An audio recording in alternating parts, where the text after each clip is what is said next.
¿Cómo darle un volantazo a tu carrera si no te gusta de lo que estás trabajando?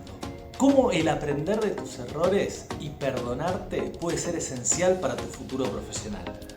¿Cómo darte cuenta si tenés el síndrome del impostor y qué hacer con eso? De todas estas cosas y muchas más hablamos con Alejandra Marcote. Ale es coach y speaker especializada en el aprendizaje de errores y fracasos. Autora de los libros Cómo transformar el síndrome del impostor en tu aliado y 20 preguntas, infinitos aprendizajes. Mi nombre es Maxi Japes y esto es Ponerse en Marcha.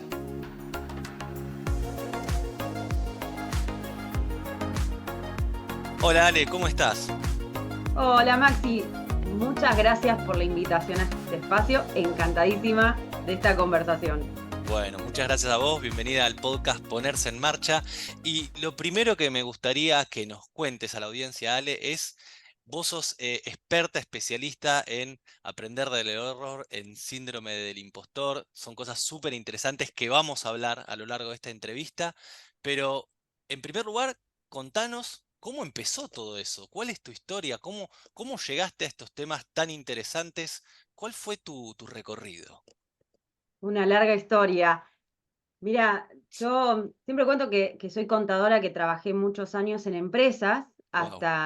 tengo ahora tengo 44, casi 45, y hasta mis 30 venía trabajando en empresas, trabajando en áreas de gestión, de control de gestión y demás.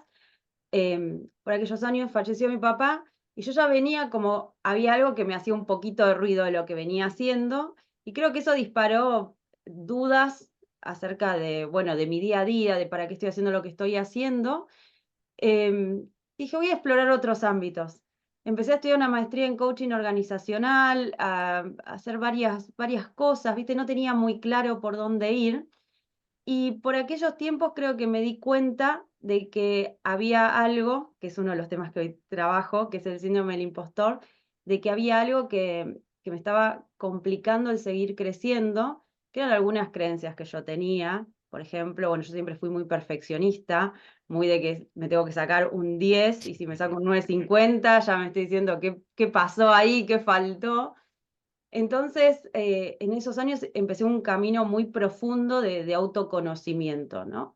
Y ahí fue que decidí dejar mi trabajo en relación de dependencia, decidí colgar mi título, empezar de a poco a dar algunos talleres, hacer algunas mentorías. Y en aquellos años también lo que me daba cuenta era que trabajando con emprendedores, porque uno de los primeros acercamientos que tuve al trabajo fuera de lo que es la relación de dependencia tuvo que ver con emprendedores, veía que había muchas personas que generaban sus emprendimientos y no les iba bien, pero no lo decían, porque quedaba mal, porque a ver si no me compran, porque a ver si no me siguen apoyando. Entonces, por aquellos tiempos empecé a organizar unos eventos, una vez cada 2 meses, en los cuales lo que hacíamos era que las personas cuenten sus historias de fracaso, entre comillas, y que rescatemos los aprendizajes. Así que por ahí también empezó mi trabajo con todo lo que es hoy aprender del error, ¿no? Con mostrar ese lado B. Así que desde ahí, bueno, de a poco fui encontrándole la vuelta y empezando a dar talleres, empezando a dar conferencias, algo totalmente impensado para mí años atrás. Y bueno, después también empecé a explorar más el tema de escribir, que justamente está el libro que salió ya va por la tercera edición, de cómo transformar el síndrome del impostor en tu aliado, y otras cosas que estoy escribiendo. Así que esa sería, digamos, una larga historia de muchos años, hecha muy cortita de cómo llegué hasta acá. Excelente, me encanta. Fantástico el resumen. Pero hay tanto para hablar que vamos a hacer doble clic. Vamos a hacer doble clic. Dale. Voy a retroceder entonces en los inicios de lo que empezaste a contar, porque, bueno, tal vez algunos de los que me siguen a mi audiencia tampoco sepan que yo soy licenciado en economía, también profesional de ciencias económicas, y que en mi vida anterior también trabajaba como Ale, multinacional, escritorio, Excel. Mi vida era básicamente esa durante muchos años, y más o menos alrededor de los 30 hubo un clic también en Ah, el somos que varios. esa famosa crisis de los 30 a los 40 creo que algo de razón debe tener, y que ahí también hubo un salto en mi carrera. Pero volviendo a vos, Ale. Algo muy interesante que estoy seguro que a muchos le debe pasar, esto que dijiste, lo de colgar el título, ¿no? Que tanto esfuerzo, tanto trabajo, ¿no? Más para los perfeccionistas que nunca vamos a abandonar. Vamos a Sí, terminar la carrera, aunque no nos guste, la vamos a terminar igual. Mucho mandato, ¿no? Mucha carga con eso. Y después está ahí colgado, tenés el mejor promedio, sos, en tu caso, contadora, y un día para el otro decís, pará, ya no me siento identificada con esto, lo mío va para otro lado, quiero dedicarme a lo que me gusta, a lo que me interesa ahora. Tal vez no sé bien qué es, pero sé que esto no ujú. es. ¿Qué les puedo decir a las personas que tal vez se sienten un poquito identificadas con esto, ¿no? Decir, tal vez mi primer historia laboral, producto de mis estudios o de mi experiencia en un trabajo, fue por un lado, pero hoy, después de varios años, ya siento que la cosa no va por ahí. ¿Cómo fue eso, ese proceso de tal vez descolgar el título que tenía colgado, ¿no? Descolgar el título. En mi caso fue un proceso, como bien vos decís, creo que hay algunas personas que tenemos de mayor estructura y me costó bastante pensar en que eso en lo que había invertido tantísimos años y tanto esfuerzo, en determinado momento decir esto no va por ahí y no puedo seguir o no quiero, no elijo No seguir, porque en elijo, realidad poder uno puede. Y obvio. creo que esas son las voces que más te encontrás, por lo menos en mi caso me encontraba con muchas voces de, pero Ale, ¿estás segura? O sea, ahora que tenés un buen trabajo y que te puedes ir de vacaciones y que tenés un bono a fin de mes, ¿se te ocurre hacer todo este cambio después de tantos años? Esa voz, por supuesto, estaba en mí, pero también estaba en las personas cercanas. Creo que ahí hay un gran primer trabajo que uno tiene que hacer, que es empezar a escucharse más a uno, más allá del resto de las personas que opinan, que muchos opinan porque te quieren y porque no quieren que de repente termines tal vez mal, llorando, diciendo después tengo que salir a conseguir otro trabajo, pero primero es escucharse uno. Para mí hubo en algún punto una pregunta que fue clave y es, ¿quiero seguir haciendo esto? Así me queden 5 años de vida o 15 o 20. Y cuando yo por lo menos empecé a proyectarme en ese tiempo, me di cuenta que no, o sea, no me veía siendo feliz haciendo tantos años más algo similar a lo que estaba haciendo, o sea, no podía. Entonces, creo que a veces hacerse esas preguntas, porque creo que algo que sucede hoy mucho es sostenemos, sostenemos, sostenemos, sostenemos. Y ese sostener en un tiempo puede andar, pero cuando uno lo ve en el largo plazo, a veces se convierte en espero a jubilarme, viste, como que empieza a Claro, estar entonces, eso lo veo mucho hoy en los procesos de coaching. Entonces, para mí hay algo que es empezar a escucharse uno, fundamentalmente. Después eso no quiere decir que uno lo pueda convertir en el momento. O sea, yo te dije, es una larga historia hecha muy corta. En mi caso fueron años. Fue primero, no, o sea, sé que no quisiera seguir haciendo lo que estoy haciendo, pero no tengo claro qué. claro. Entonces yo decía, quiero hacer algo con personas, porque yo conté lo de mi papá, porque algo que a mí me sucedía es que en los últimos tiempos pasaba muchísimo tiempo en el hospital, en los últimos meses, y había gente que venía y recorría las habitaciones tratando de acompañar en un hospital público, y a mí me llamaba mucho la atención eso, y yo decía, wow, qué importante el trabajo que hace esta gente, que eran voluntarios, que pasaba y quizás te venía a charlar a vos, que estabas sola cuidando a alguien durante 12 horas, y no sé, hubo algo de eso que obviamente estas personas no lo podrían dimensionar, pero a mí me llegó mucho. Y yo decía, qué lindo trabajar con personas. Yo analizaba millones y millones en un Excel y no sé, entonces me quedó eso. Y decía, quisiera hacer algo con personas. Yo tenía que, me acuerdo que averigüé recursos humanos, coaching. Claro. En ese momento coaching no se entendía muy bien qué ¿Qué era, era? ¿no? Como que todavía, claro, estamos hablando muchos años atrás, 14 años atrás. Entonces, yo empecé a buscar, y eso para mí también es súper importante cuando quiere ponerse en acción. No quedarse como en las ideas y bueno, voy por acá y me pongo a estudiar esto, y si no funciona, bueno, hacía otro curso corto, y me fui a una cátedra de emprendimientos que estaban haciendo, que era Emprending, y me sentaba a escuchar a ver qué pasaba ahí. Entonces, como que todo el tiempo estaba en una búsqueda, yo no sé ni cuándo dormía, sinceramente, pero estaba como tan motivada en que quería hacer algo y quería salir de donde estaba, que todo el tiempo probaba y buscaba, hice de todo, la verdad, ¿eh? O sea, Exploración, ¿no? Probar, prueba y hasta error. esto de community manager Claro. de alguien. O sea, te digo, mientras trabajaba, hacía de todo. Ahí empecé, por ejemplo, me di cuenta que me gustaba mucho organizar eventos y que tenía facilidad, cosa que después me sirvió para lo que vino, pero empecé a organizar unas maratones para emprendedores, ¿entendés? O sea, de todo, pero en esa búsqueda y en ese hacer y ponerse en acción aparece lo que sí y aparece lo que no. Me gusta, pero no sé si me veo haciendo esto. Me gusta y además veo que tengo facilidad para otra cosa. Eso creo que también, pensando en qué les diría a personas que están en esa, es ponerse en acción y no quedarse en me gustaría en algún momento, sí.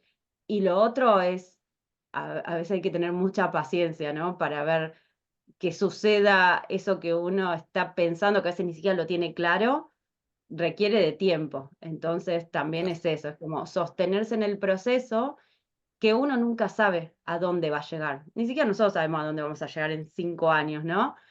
Pero hay alguna frase que me gusta mucho, es ir descubriendo en la persona que uno se va convirtiendo para lograr eso. Entonces, uno cambia y y se puede asombrar mucho de lo que hay en uno y de lo que puede descubrir en ese camino. Eso me parece que es fundamental. Qué interesante. A ver, coincido plenamente de este proceso de iteración, de prueba y error, ¿no? De hacer muchos experimentos. Muchos van a decirte que el camino no va por ahí, pero alguno te va a dar alguna pista.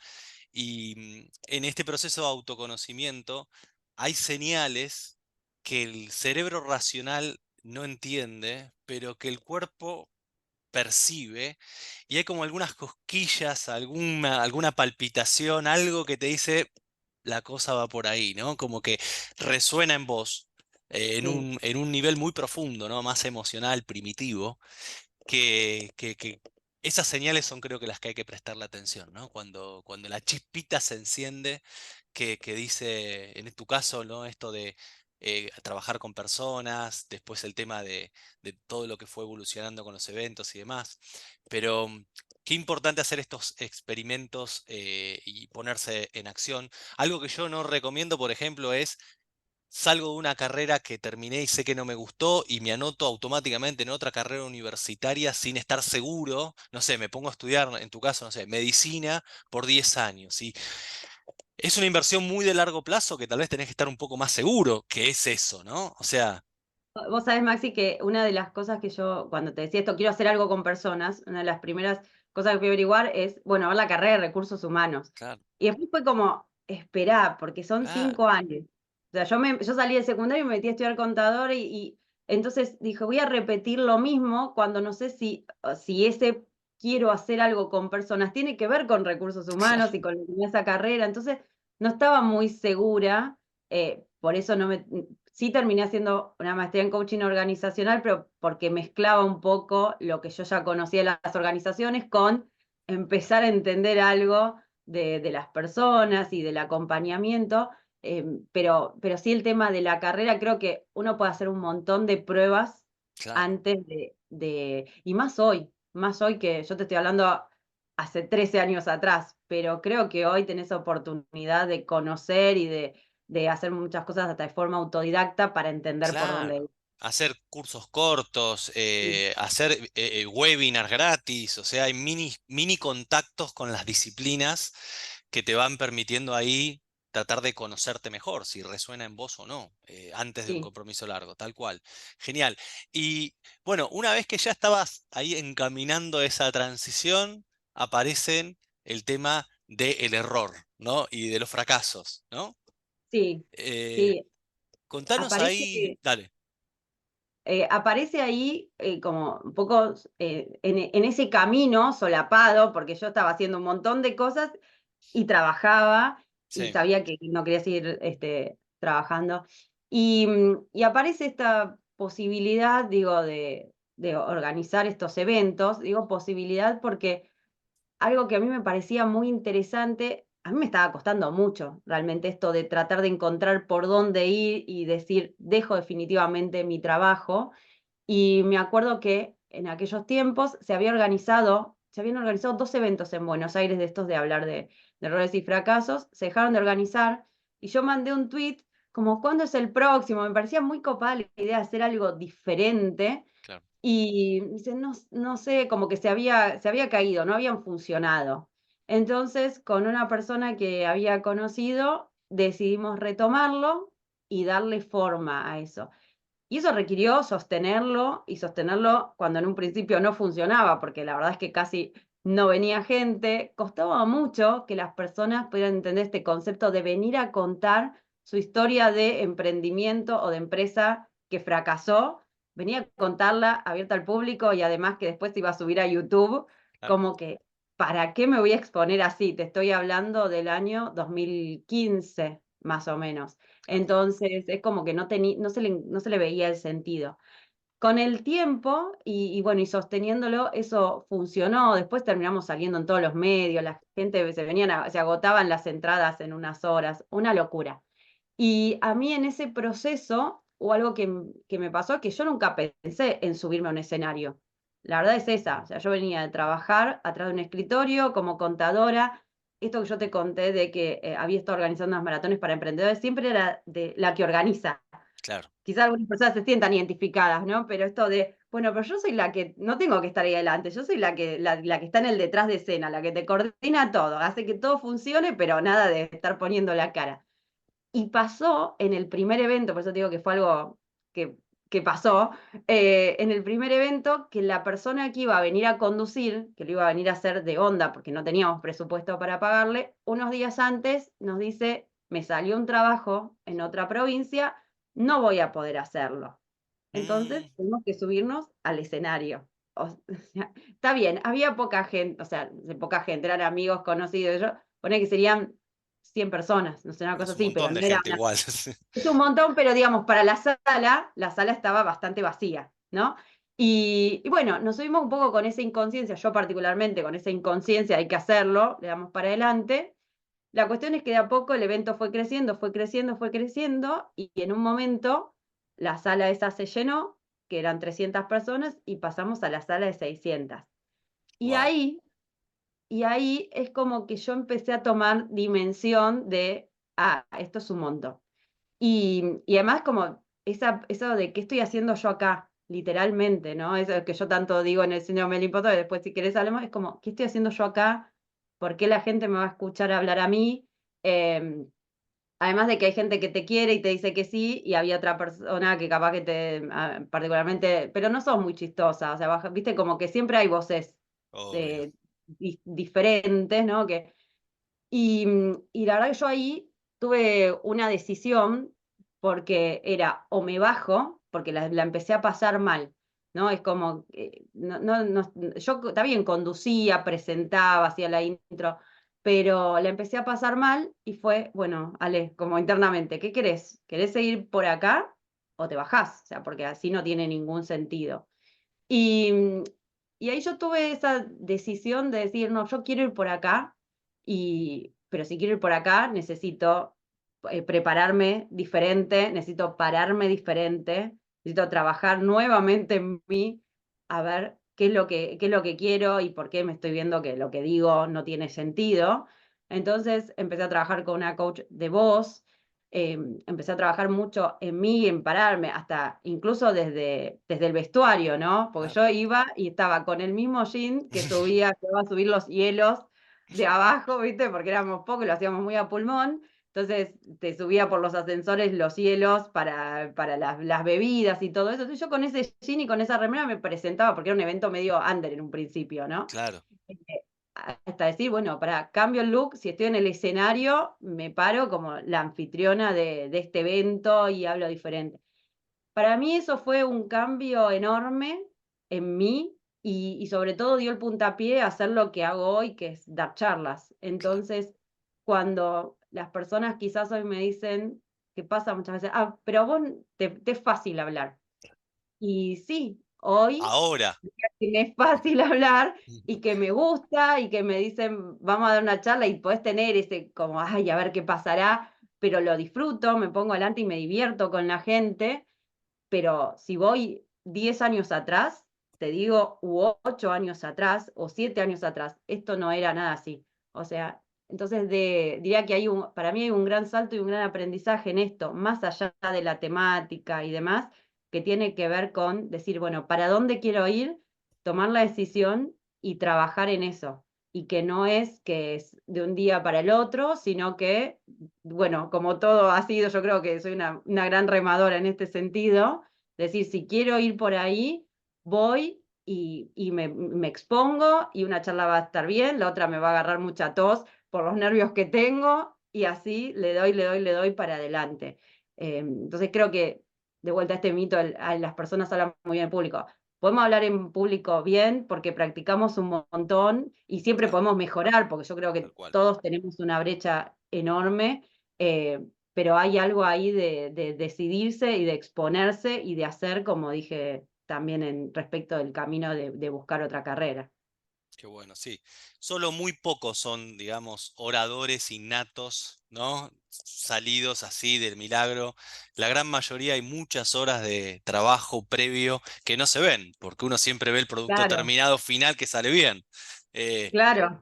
pero no se ve toda la enorme cantidad de horas de práctica, de ver qué funciona, qué no, hacer el ridículo 1000 veces para Sí. que uno se vaya sintiendo más cómodo, Y de absolutamente. correrse el límite uno mismo, ¿no? Claro, Porque también es eso, de que no es, hoy me levanto y lo hago, es todo el tiempo, a ver, estoy explorando, estoy probando, bueno, va por este lado, no va por este lado, ¿cuál es mi estilo? Me la paso haciendo chistes, la paso bien claro, o no la paso bien, me la paso de otra, o sea, ¿cómo es? Pero me parece que esto es clave, el hecho de que no es que uno necesariamente nace sabiendo, sino que lo puede ir logrando con la práctica. totalmente, totalmente de acuerdo. Qué interesante. Y en la organización de esos eventos, en las Fuck Up Nights, se hablaba de historias de emprendedores que salieron las cosas como no lo preveían, que habían fracasado. Tal vez después habían logrado el éxito con algún nuevo Sí. proyecto, ¿no? Así que habían aprendizajes del error, habían lecciones aprendidas que los ayudaron ahí a crecer. Pero me gustaría preguntarte, a lo largo de esos eventos, seguramente algunos aprendizajes se han repetido, algunas lecciones has podido ahí extraer. De hecho, muchas de tus charlas seguramente deben traer esas lecciones aprendidas. ¿Cuáles son los aprendizajes más importantes del error y cómo las personas podemos resignificar o aprender de nuestros errores? Bueno, sé que estaba relacionando una de las que más mencionaron con algo que vos dijiste antes. A ver, Y algo que a mí me llama la atención, y lo viví también, es que las personas, muchas traían esto de, había algo que yo dije que sí racionalmente, pero en la panza no tenía sentido para mí. O algo me decía que esto no lo tenía que firmar. O algo me decía que por ahí no era, pero no le encontraba la explicación y lo hice y al final me fue mal.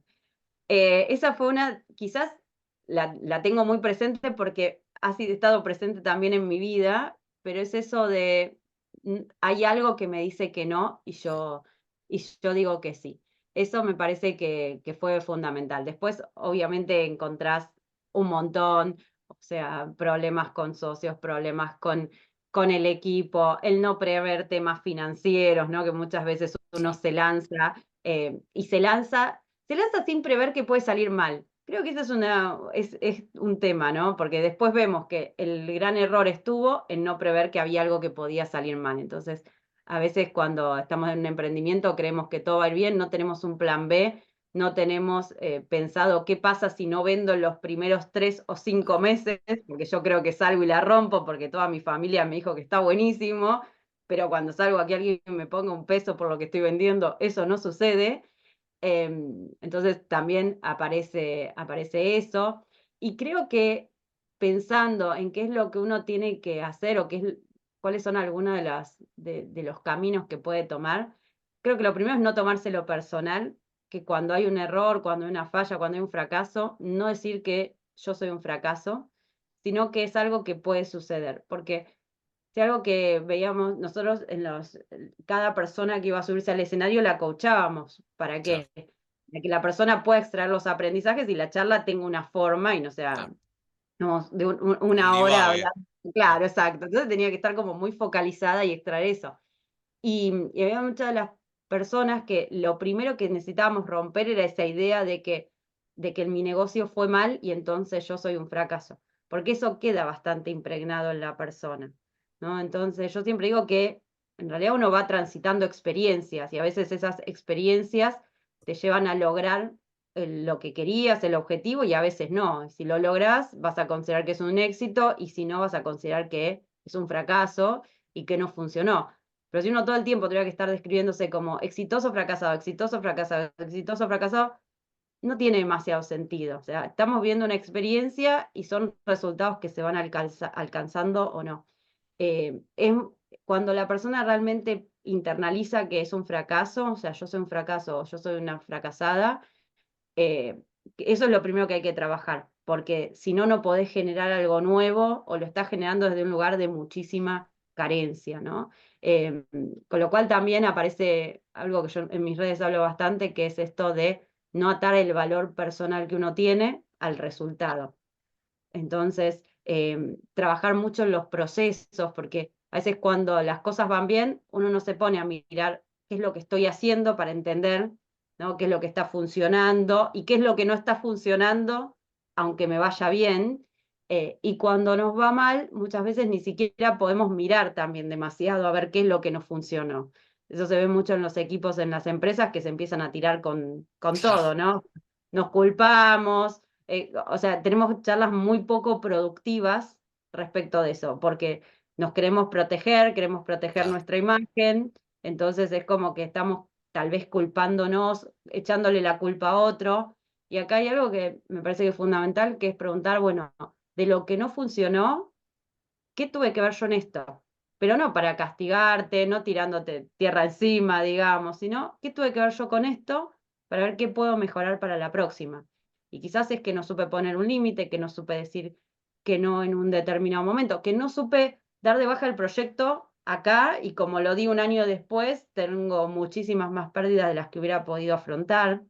Entonces, creo que siempre está bueno esto de entender qué es lo que tuve yo que ver con eso, sin castigarme, sino para estar todo el tiempo aprendiendo y viendo qué es lo que tengo que desarrollar de mí. Sí. Creo que es una práctica este análisis post-mortem que deberíamos aplicar en todos los entornos de nuestra vida, ¿no? Sí, Laboral, personal, de experiencias que emprendemos, salen mal o no salen como esperábamos, y hacer este proceso que por un lado es sanar ese dolor y esa frustración que uno siente, que es natural y es normal, y hay que hacer ese sí, duelo, porque si no lo hago, eso después me repercute para mal, así que hay que transitar ese dolor. Pero también luego tratar de aprender y hacer ese análisis y decir, va, el aprendizaje viene después, primero es el análisis y decir, bueno, a ver, ¿qué pasó? ¿Y por qué pasó? ¿Y claro, qué rol tuve yo? ¿Qué rol tuvo el contexto? Porque vos sabrás mejor que esto, pero por lo menos a mí la definición de aprendizaje es poder hacer las cosas diferente la próxima vez. Porque aprender no es leer, aprender es cambiar en la práctica, claro. ¿no? O sea, y Sí, que sí, sí, fíjate qué diferente eso, por lo menos para mí este es un concepto con el que estoy, te digo, Ale, lo estoy masticando hace poco tiempo. Porque en la escuela no te enseñan esto. En la escuela aprender es leer, es estudiar y es repetir de algo. memoria. Claro, es A ver, incorporar conocimientos que después muchos, el 90% se te desaparecen, ¿no? Pero creo que por lo menos en la vida adulta, cuando uno dice yo aprendí, ¿qué significa? Bueno, que la próxima vez lo hago distinto, ¿no? Aprender es cambio de comportamiento. Entonces, fíjate que cuando uno lo mide así, el aprendizaje, capaz que uno tiene que ser un poco más crítico de decir qué estoy aprendiendo. Porque qué estoy ujú, aprendiendo es que estoy cambiando. Porque si no lo aprendo solo a nivel teórico, pero hasta que no lo traslado a la práctica, para mí sigo actuando en modo mosca, porque me sigo dando contra el mismo vidrio. sí. Así que, no sé, por lo menos yo la palabra aprendizaje, hoy, por lo menos esto es algo muy nuevo, ¿no? La estoy poniendo como en un lugar un poquito más exigente, decir, bueno, estoy aprendiendo en tanto y cuanto hay un cambio, si no es como información. ¿Cómo lo ves? No, totalmente. De hecho, a veces lo que se ve, por ejemplo, en los equipos, ¿no? Es que repiten, hay cosas que Claro. se van repitiendo. O mismo en las organizaciones, que este tema de aprender el error sigue siendo algo de moda, pero todavía no está tan internalizado. Entonces, dentro de la organización se siguen repitiendo cosas, o sea, no funcionan en un proyecto y después aparecen en otro y después aparecen en otro. Entonces, quizás a nivel de equipo puede haber un aprendizaje, pero a nivel de la organización no, porque siguen repitiendo ¿Y lo por qué? mismo, ¿Y por qué se sigue repitiendo? ¿Qué pasa? porque para mí sigue habiendo un tema tabú con el error, ¿no? Eso no es de que todos hablamos ahora de los errores, de las fallas que se puso de moda, todavía para mí no es tan así. Creo que hay, sobre todo en las organizaciones, hay un tema de que lo queremos cambiar, de que está el mensaje, incluso ya hay empresas que lo pusieron en los valores, o sea, me mandan, cuando yo voy a dar una charla, yo les pido a ver qué hay de esto en la empresa. Entonces quizás está declarado, pero cuando vos vas y le preguntas, y a ver en la práctica esto cómo se vive, no es tan así. Sigue Sí, habiendo, a o mí, sea, dale, dale. no, no, no, perdón. A mí lo que me pareció siempre muy curioso esto de la postura de la seguridad psicológica y apostar por aprender del error, es esta cierta hipocresía de, ok, emprendé, proponé, innová, pero después cuando sale mal, ¿quién fue? ¿No?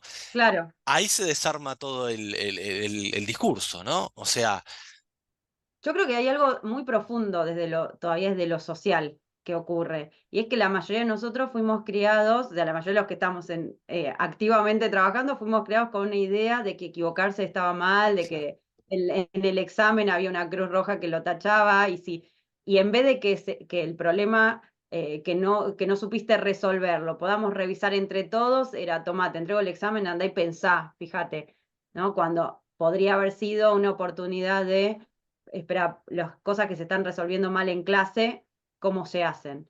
Entonces, no aprendimos a sociabilizar mm, ese tema. Con lo cual, por ejemplo, cuando yo lo trabajo en algunos equipos, aparece que la gente, o sea, sobre todo cuando son talleres con líderes, ellos dicen, sí, está bien, o sea, no es que está bien equivocarse y lo vamos a festejar, sino que, bueno, aceptamos que se puede equivocar y vamos a aprender de eso. Pero cuando vos preguntas internamente y haces como otro trabajo, qué pasa desde lo emocional, la frustración y el enojo que hay es enorme, claro. porque debería haberse hecho bien y porque no puedo bancarme que eso haya salido mal. Entonces, eso, o sea, de alguna forma se sigue trasluciendo, con Claro, lo cual, si cada uno de nosotros tiene internamente eso y no lo trabajamos, no lo podemos hablar, eh, el discurso y la comunicación interna y el flyer que dice que está bien equivocarse o que lo aceptamos y que lo trabajamos y todo eso, no llega a tener demasiado asidero. Por eso yo digo que es un trabajo bastante profundo. Sin embargo, cuesta hoy que las empresas te acepten un trabajo de ese tipo, claro, de sentémonos a hablar y entendamos cómo, por ejemplo, sin ir más lejos, el feedback sobre este tema es un feedback que cuesta. claro. Yo he trabajado con equipos que me dicen, no, pero acá la gente sabe dar feedback, recibieron un montón de talleres sobre feedback, y sin embargo, cuando voy a hablar sobre el tema, lo que las personas o los líderes no saben es dar un feedback sobre algo que no funcionó, porque tienen miedo de que la gente después no responda, porque dicen, no, se pone a la defensiva. Bueno, también hay que ver cómo se da el feedback, entonces no lo doy, ¿viste? Como que hay tantas capas en esa cebolla Sí, que trabajar, que bueno, a veces no está siendo sencillo, creo, esta transición de un paradigma de que equivocarse está mal a un paradigma de que podemos aceptar que nos equivocamos porque estamos haciendo cosas y lo que necesitamos es aprender rápido porque, como vos decías, hay que cambiar, no podemos seguir haciendo lo mismo de siempre. claro, genial. Ale, antes de pasar a síndrome del impostor, que quiero hablar cuanto antes de ese tema, me gustaría hacerte la última pregunta sobre lo de aprender del error. Volviendo un poco a vos, ¿no? Personalmente, ¿qué sentís que has aprendido vos de tus errores y cómo lo has manejado eso? Yo creo que el primer aprendizaje es ser mucho más compasiva conmigo. Yo tremendamente dura, Mucho tremendamente. perfeccionismo ahí. Vos sabés que encontré algo, lo tengo por ahí, lo tengo que publicar. Yo encontré algo cuando estaba haciendo la maestría en coaching, que una de las cosas que a mí me gustaría, como que a mí me gustaría mejorar o algo así, tenía que ver con eso. con no sentir que era un fracaso. O sea, mirándolo, lo encontré hace poco y fue como, wow, mirá, esta era yo escribiendo esto hace años, y ni siquiera tenía tan presente que era algo tan importante para mí en ese tiempo. Pero yo creo que la principal ganancia para mí ha sido esa. Es un trabajo de todo el tiempo, Re. porque no, o sea, tengo 40 y pico de años, viví con esto un montón, entonces es un trabajo. a- Yo tengo una profesora de enneagrama que dice, bueno, mi enneagrama, quizás quienes conocen que hay como 9 eneatipos de personalidad, yo tengo el 1, que es el perfeccionista, o sea, Ujú. claramente. Y ella siempre decía, bueno, nadie mejor que vos para trabajar este tema, claro, porque cuando tenemos tan metido dentro de esta creencia, es como que no hay un permiso para equivocarse, y no importa que lo que yo decía en chiste, pero es en serio, es te sacás un 9,50, e igual pensás cómo puede ser. Y por otro lado, me recuerdo a mí en la facultad diciendo, cómo me encantaría poder ser esa persona que se saca un 4 y sabe que va a final y está festejando. Y yo me saqué un 9 y no lo puedo disfrutar, por Claro. más que ya la probé. ¿Entendés? Es eso. Entonces, vuelvo, para mí un gran aprendizaje y creo que lo mejoro día a día cada vez que charlo, cada vez que doy un workshop, porque me lleva a otro nivel de profundidad, es el de ser más compasiva conmigo.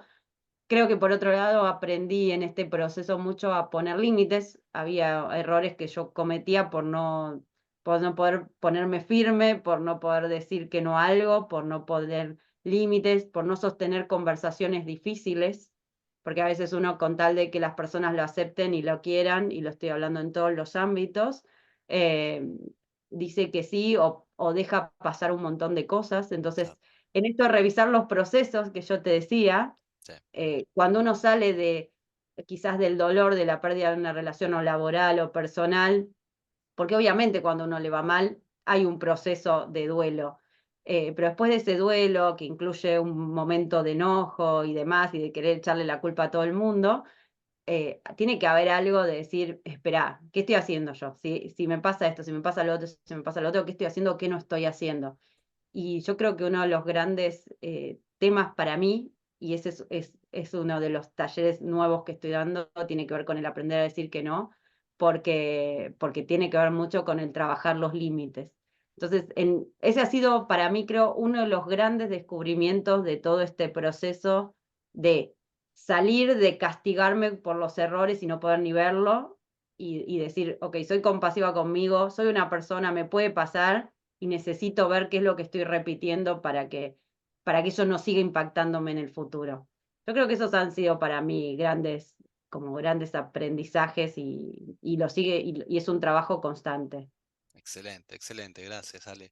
Y siguiendo haciendo fast forward en la historia, después de muchos años de trabajar muy bien lo de aprender del error, en algún momento nace el tema del síndrome del impostor. Aparece ese tema, que tiene un nombre raro, Sí, que tiene encima la palabra síndrome, que mucha gente se asusta, es una enfermedad grave, y aparte la palabra impostor, que suena también rara. Así que primero contanos de qué se trata este tema y después cómo surgió y qué es, por favor. dale. El síndrome del impostor, para quien no lo haya escuchado o quizás lo vio y no sabe ahí de qué se trata, es la idea de que somos un fraude, de que no estamos a la altura, de que no somos suficientes, sobre todo de que estamos engañando a las otras personas. Por eso está lo del impostor. No es que yo sea un impostor o una impostora, sino que creo que estoy Sí, engañando a las otras personas. Y entonces ahí lo que sucede también es que nos da mucho miedo a equivocarnos y a fracasar, así que te imaginas que está reatado al tema que venimos trabajando, al de aprender el error, porque en la medida en que yo me equivoque o fracase, lo que creo es que las personas van a confirmar que yo no era la persona indicada, ahí se van a dar cuenta. Y en general lo que pasa con el síndrome del impostor es que solemos poner nuestros logros en el afuera, decimos que las cosas nos pasan por suerte, por las coincidencias, porque justo no había nadie más para elegir y me eligieron a mí, porque las barreras de entrada eran muy bajitas y por claro. eso pude entrar.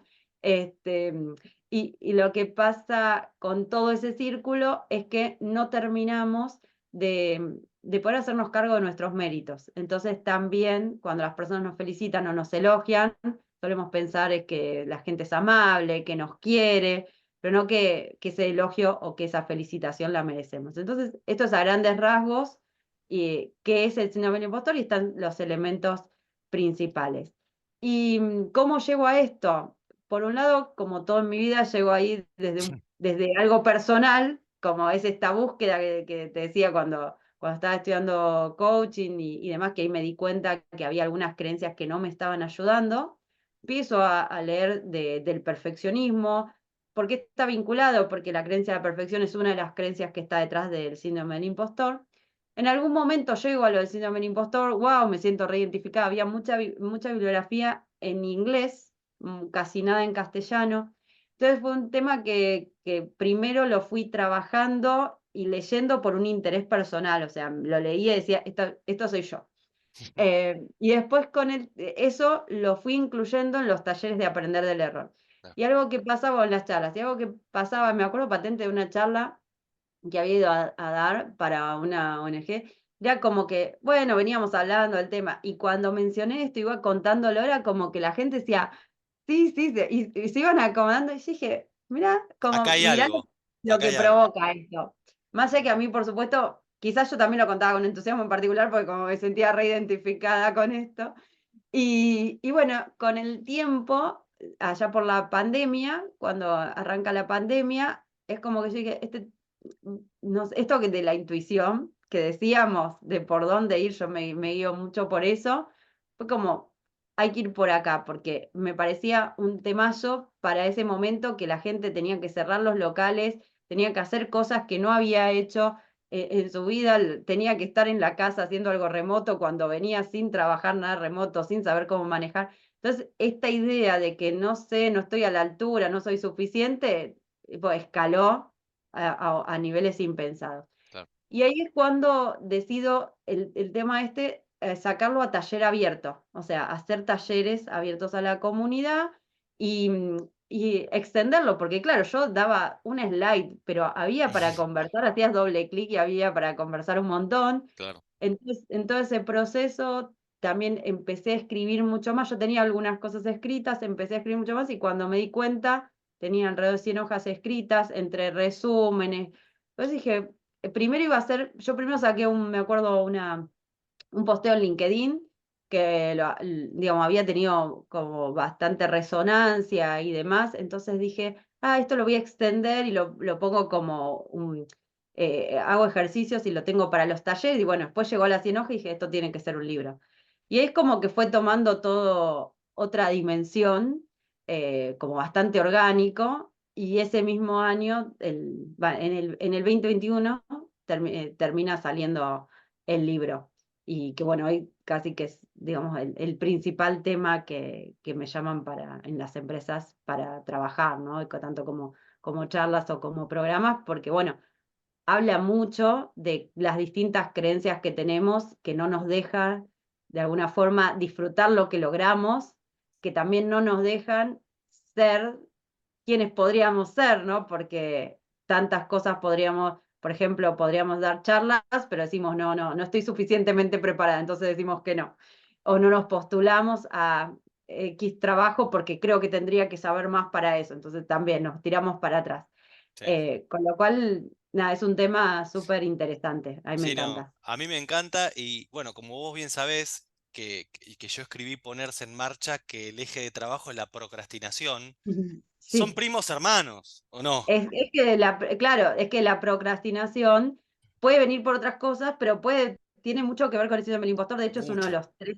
los tres efectos que tiene, que como yo no me siento a la altura, lo pateo hacia adelante. Bueno, más adelante lo voy a hacer Exacto, cuando sepa todo, ¿no? O cuando, ¿viste? Y ese cuando está muy atado, en algunos casos, en algunos al casos. síndrome del impostor, sí, Tal cual, de no creerse suficiente, de, bueno, todos los miedos que aparecen y eso hace que pateemos, pateemos, pateemos y las cosas no salgan, ¿no? totalmente. Y que así se nos va pasando lamentablemente la vida. Y en términos profesionales, em, digamos, que las personas que nos están viendo o escuchando puedan vincularse. ¿Cómo, por ejemplo, puede llegar a funcionar el síndrome del impostor? ¿O qué señales o qué pistas podemos poder estar atentos para decir, che, creo que me pasa esto a mí?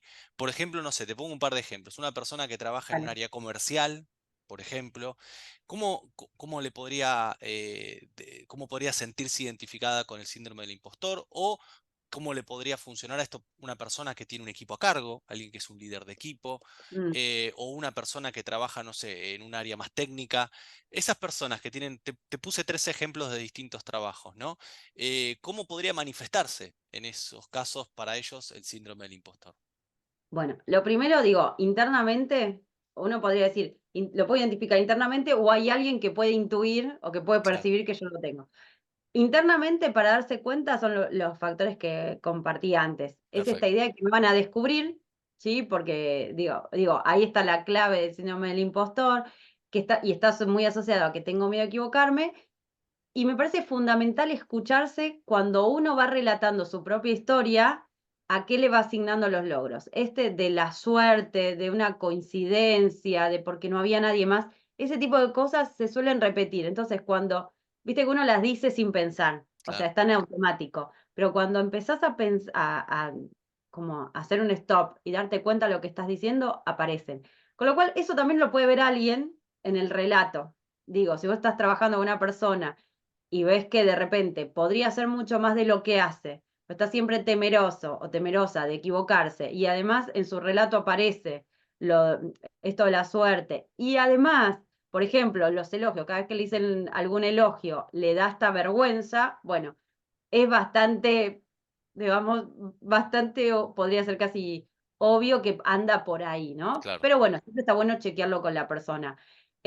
Ahora, puede verse en distintas formas. Por ejemplo, me acuerdo del caso de una persona de un líder que me decía, ahora entiendo algo que puede estar pasando con una de las personas que están en mi equipo, que de repente le pedía que le cierre informes o por ejemplo, decime hoy, tirame un número de cuánto es la proyección del próximo mes porque necesito informarla arriba. O sea, termina el día y no me da el número. Y yo le pregunto por qué, y porque lo sigue chequeando y rechequeando, porque no quiere hacer. Bueno, de repente, por varias cosas que hablábamos, esa persona podría estar teniendo el síndrome del impostor detrás, podría estar la creencia, y esto lo digo en potencial porque uno no está hablando con la persona, Obvio, digo, podría estar la creencia de la perfección, entonces donde cualquier mínimo error yo no me lo perdono y ni siquiera estoy pudiendo ver que no me están pidiendo que tenga error cero, o sea, me están pidiendo una aproximación a algo. Y es más, fíjate cuando yo digo que a veces esto hasta nos puede jugar en contra, esa persona no tiene la visión de que si no da ese número, está, digamos, haciendo un perjuicio mayor que, o sea, dando un número con un más menos, no sé, 10% de error, ¿no? Entonces, ese chequeo constante, por ejemplo, es muy característico del perfeccionismo y de esta creencia que hay detrás de que lo tengo que hacer todo perfecto, en donde el control termina a veces siendo hasta perjuicio, o sea, es más perjuicio que beneficio en el claro. nivel que lo tenemos. Eh, con lo cual ahí, en el caso, por ejemplo, me estaba acordando de un líder. Importante ver cuando un líder o una líder tiene síndrome del impostor o tiene comportamientos que pueden incentivar el síndrome del impostor en Ajá, las personas también. también. Porque, por ejemplo, hay otra creencia, es que, nada, que deberías poder con todo.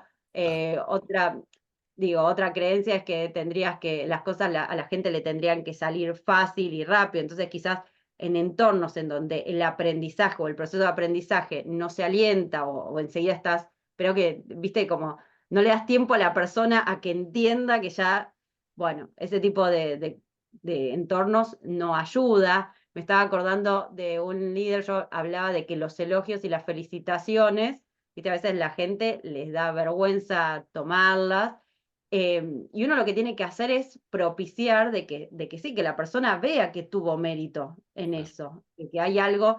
¿Por qué? Porque si no, en general, en los entornos en donde los errores se manifiestan y se tienen muy presentes y las felicitaciones no aparecen, la presencia del síndrome del impostor puede crecer, claro. ¿no? Porque yo tengo muy presente todo lo que hice mal y no tengo presente y no puedo registrar lo que sí hice bien. Claro. Entonces, digamos, alguien como líder que solamente recrimina los errores y lo toma como algo más de castigo y no le dice a la persona, qué bien que estuvo esto, porque cree que es su trabajo y no le tiene por qué decir, bueno, eso ayuda al síndrome del impostor en la ¿Sabes persona que, y el entorno.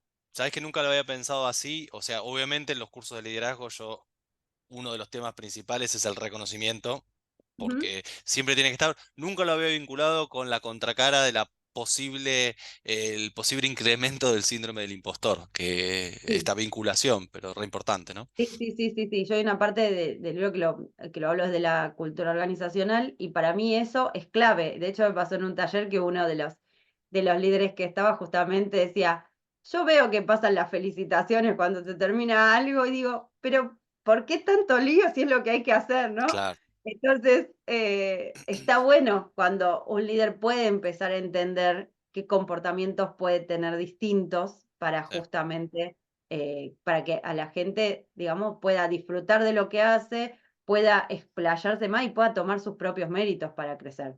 totalmente. Fantástico. Bárbaro. Bueno, muchas gracias.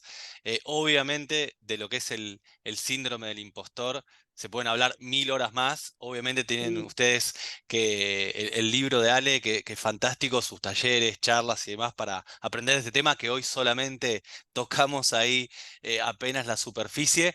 Pero bueno, me gustaría, ya estamos llegando al final, Ale, y antes de cerrar, me gustaría hacerte el cuestionario ponerse en marcha. Así que, ¿estás preparada? wow, ¿Sí? dale, Así que dale, vamos a a hacer ver. 5 preguntas cortitas para ver ahí conocerte un poco más y con los últimos tips.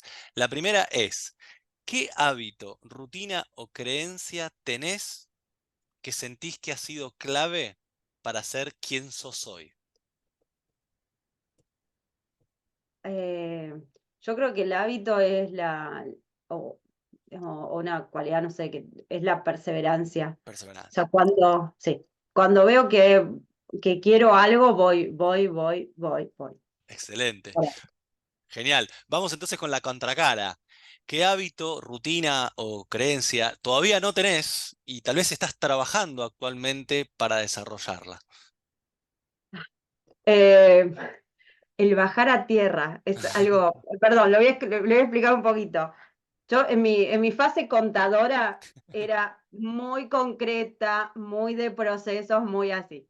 Después tuve una etapa muy divergente, o sea, y descubrí en mí que soy una persona que tiene muchas ideas, es como que me fui para el otro lado. Entonces, estoy tratando de rescatar en estos tiempos, o sea, y de conciliar, porque era fantástico para algunos proyectos, eso que yo tenía de ser muy concreta, y ahora estoy como a alguien le pasará seguramente en la computadora tener 25 ventanas abiertas, Vos sos y esa. en este momento soy esa y necesito volver sí, a cerrar, digamos, ¿no? A cerrar y a concretar y a bajar a tierra, pues si no, creo que estoy en una época de demasiada idea, volar y hay que bajar y concretar. Excelente. Vamos con la tercera. ¿Qué película viste o qué libro leíste que te rompió la cabeza? Uh, película soy Película o manipuladora. libro. Y o lo Mi- primero que se te Sí, mi venga a la libro, mente. el de las, ay, el, Vemos que El de tenés la varios interesantes ahí. sombra, ¿no? Sí, sí, sí, pero espera, porque hay uno que no lo estoy viendo acá. Sí. Es el de, no recuerdo el nombre bien, pero el de Jung y la sombra, pero no, Ajá. no recuerdo si ese es el nombre, Ajá. pero ahora sí te lo digo, pero bueno, ahí, Lo vamos a eh, dejar después en las notas abajo. sí, sí, Pero sí, y después, en general los de Brené Brown para mí han sido gran autora.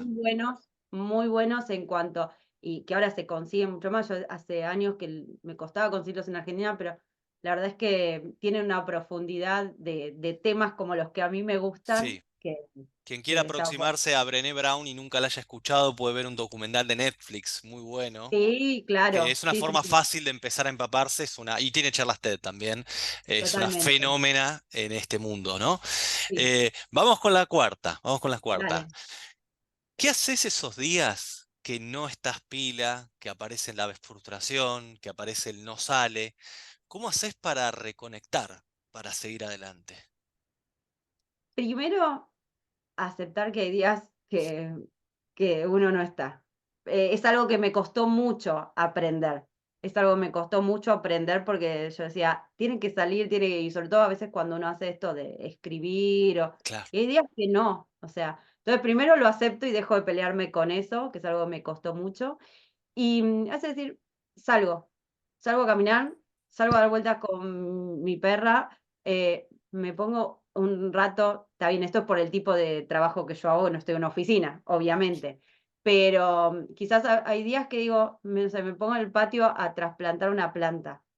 Y es ese, o sea, es ese rato, ¿eh? No es que digo, bueno, me voy de vacaciones ni nada, sino que corto un rato con eso y a veces en ese poner la mente en blanco durante un rato me ayuda a conectar, o sea, hago algo que disfruto, ¿no? Digo, salir a pasear con mi perra o ir un ratito al patio y tal vez, yo amo las plantas, para mí son mi gran terapia, entonces es como, tal vez uno dice, ah, es una hora, pero es una hora que me ayuda a volver a mí.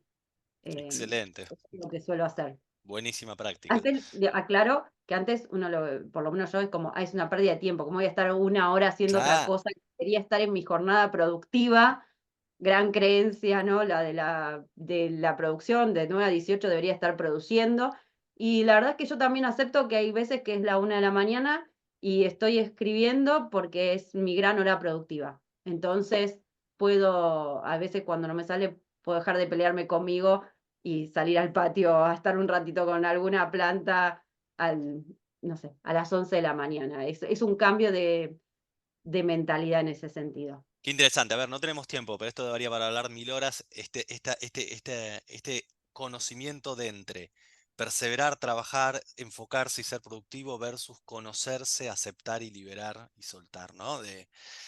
¿Dónde está el equilibrio del conocimiento? Re interesante para una segunda charla, tal vez. Vamos a la segunda charla, Vamos dale. con la quinta y última.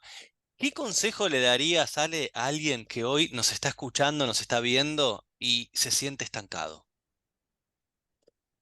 Eh, para mí moverse.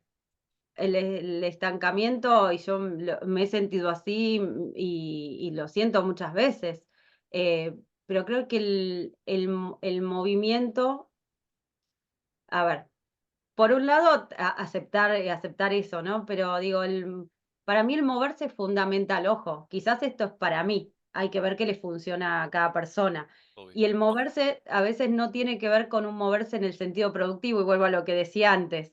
Viste, quizás el moverse, entonces moverse es voy a un Excel. No, tal vez el moverse es me voy el sábado a hacer macramé, como hice hace 15 días. Me voy a hacer algo, y acá de vuelta creo que interviene el autoconocimiento. Si me siento estancado, empezar a ver cuáles son esas cosas que a mí me desconectan de eso que en la cabeza me está quemando y que me pueden conectar conmigo, o que no sé. Entonces voy a explorar. Em, creo que a mí, esto es desde mi lugar, es algo que me funciona. Yo cada tanto hago estas cosas que quizás no sé, me voy a explorar cosas nuevas, que si uno las ve desde la lectura es como, Ale, ¿qué estás haciendo ahí? No tiene nada que ver, viste, como me lo han dicho muchas veces, no tiene nada que ver con lo tuyo, es como, hasta alguien lo podría tomar como una pérdida de tiempo, pero desde ese lugar como que siempre creo que se generan cosas que no aparecen cuando uno está con la cabeza mil quemada y que no sabe por dónde ir. Totalmente, totalmente. Bueno, Ale, muchísimas gracias por tu valioso tiempo. Por favor, contanos para la gente que quiere saber más de vos, que quiere conocer tu trabajo, ¿dónde puede encontrarte? En las redes, en Instagram como Ale Marcote, en la web como alemarcote.com, en LinkedIn como Alejandra Marcote, lo mismo en YouTube, y ahí tienen disponible un montón de material gratis. Está el libro, Cómo transformar el síndrome del impostor en tu aliado, está también el taller online, así que, y seguramente pronto muchas más cosas. Bien, genial. Bueno, a estar atento, a seguirla, a Ale.